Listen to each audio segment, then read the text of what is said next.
go all pretty deep into the muscle. I find that the deeper you go into the muscle, the more uncomfortable it is for patients, and also the harder it is to get a clear picture of the motor unit potentials. So if you're in deep in the muscle, gastroc is really easy to find. It's not really. I tend to go about 4 finger breadths below the popliteal fossa.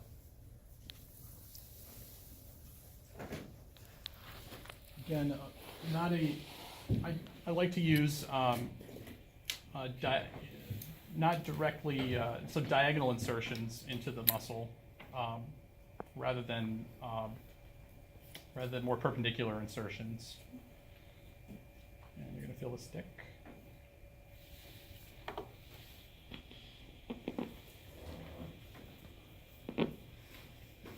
So this is what I would do when I'm looking at insertional activity. And of course, I didn't talk about gain, but when we're looking at insertional activity with a concentric needle, I typically use a 50 microvolt per division gain.